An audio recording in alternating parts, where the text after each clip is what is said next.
Story 1. I was here on Reddit asking for advice years ago with suspicions that my wife was cheating and that the child she was carrying may not be mine. The people on Reddit convinced me that getting a secret paternity test would be the end of our relationship and that honesty is the best policy, so I confronted her with my feelings. You can probably guess what happened next with all the "you don't trust me" and agreeing to go through with the paternity test but with a divorce afterwards.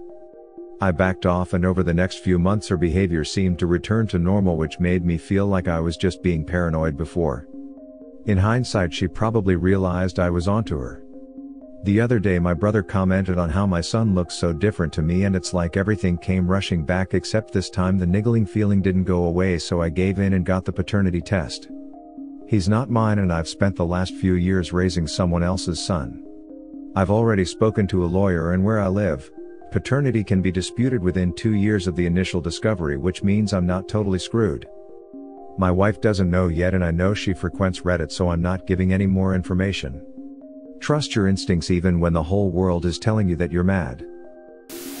I'm assuming you are pursuing the divorce. I don't know who discouraged you from a paternity test earlier. I would not have discouraged it if you had any corroborating evidence of cheating. Absolutely, I need to get as far away from her as I can.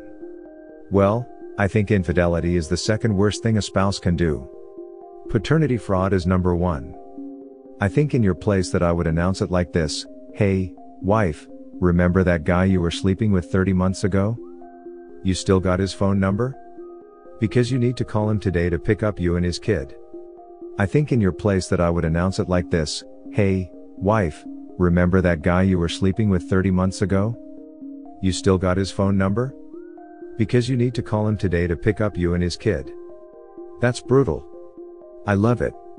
How about the longer version? "Hey, wife, remember that guy you were sleeping with 30 months ago? I never cheated. Ha ha ha. But seriously, you still have his number? Because you need to call him to pick up you and his kid. Hand her papers, you have been served." I like it.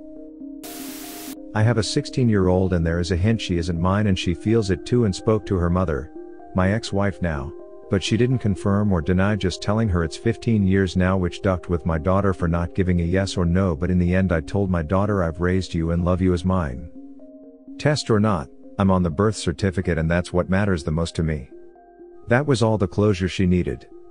You're a better man than me. I'm not sticking around when this is all done.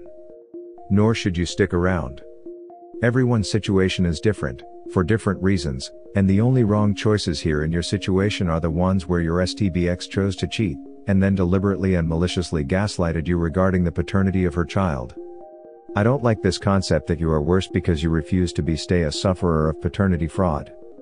You're doing great. I wasn't here at the time, but my advice would have been secret paternity test. If you think she is lying and cheating, you aren't going to feel any better giving her an opportunity to lie. Though I recommend before dropping the bomb you let your parents and her parents know. With a copy of the paternity test, but have them swear not to say anything before telling them. But let them know about having your doubts, and when you mention paternity she lied, forcing you to get the test secretly because you had reason to think she lied and cheated. Anyone can have poor judgment and do something stupid. The second she threatened you with divorce, it went from something stupid to malicious intent. No matter what her motivation, she knew at the very least there was a chance the child wasn't yours, and she blackmailed you to prevent you from exposing her lie. I can't see any way of recovering this, even if you want to. She lied and cheated, causing the pregnancy. She lied when you obviously had a valid reason to doubt her.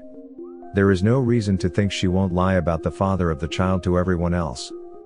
If you let her tell the story of the breakup/divorce, she will continue to lie. Story 2. My wife of 8 years cheated seemingly out of nowhere a few months ago. It was a long, drawn-out, miserable experience, and for the past few months I feel like I have been responding fine. We are separated, and working towards divorce. We have a 4-year-old daughter, and are starting to split our time with her. I thought I was handling it fine, but a few weeks ago, seemingly out of nowhere, I had all the symptoms of what seemed like a panic attack. And these symptoms have only worsened, and occurred more often as time has gone on. I feel at times like I am completely detached from my surroundings, and even myself, and will have this sense of doom that seems inescapable. I find I can't eat most days, or will throw up what I do eat. I am completely miserable, and struggling to find the help I feel I need. I can't seem to shake these moments. And they often seem to be tied to my daughter, and interactions with my wife. I am just wondering if anyone else who has gone through this has experienced something similar? I have had issues with depression in the past, but nothing to this extent. And I feel completely helpless. I am working to receive help through the VA as I am a veteran, but the process is slow. The private psychiatrist I have seen was only willing to prescribe me something to help with the physical symptoms I have described above, but they don't seem to be helping. I am just looking to find some kind of solution, or sense of optimism that I am not insane. Go see your primary care doctor today. Seriously. Don't duck about with this. Veterans have support groups and access to help. Are you still active duty? If enlisted, tell your senior NCO today. I managed to get an appointment with my primary care doctor Wednesday. I am not currently active duty, but looking to take advantage of all the resources available to me as a veteran for sure. I appreciate the response. It motivated me to call my doctor's office again, and get something scheduled. You're experiencing PTSD symptoms. This isn't unusual at all because infidelity causes trauma that can last for years. This isn't something you can tackle on your own, so it's good you're trying to seek therapy, and the meds in combination with that can help. The fallout from infidelity is brutal for the betrayed spouse. We understand what you're going through. It's the club none of us want to be a part of. This is still so fresh for you. It helps to talk about it and see that what you're experiencing is something that many of us are experiencing too. I'm 2 years out from D-Day and it's still happening. I'd say what you're experiencing is normal, but nothing about being betrayed is normal. It's one of the more messed up things a person can go through.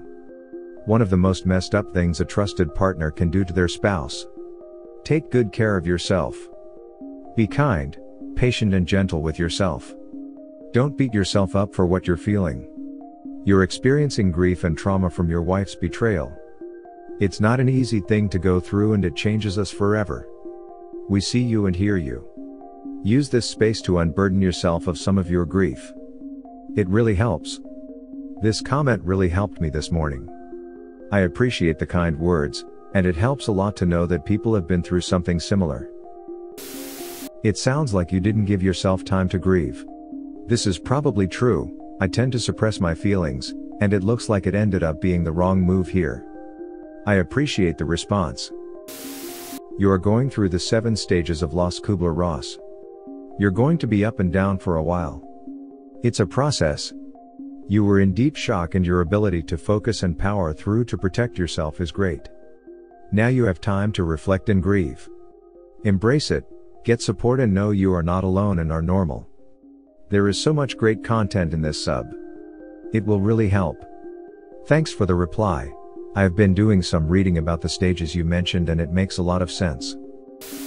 I remember the one time I had a panic attack after my ex-GF's infidelity. I was snorkeling over a bed of coral reef during a business trip in Israel. Trying to breathe with my face underwater staring at this dreamy saltwater landscape somehow triggered me and all I could do was escape and collapse onto the beach for 2 hours feeling ashamed of myself for not holding it together.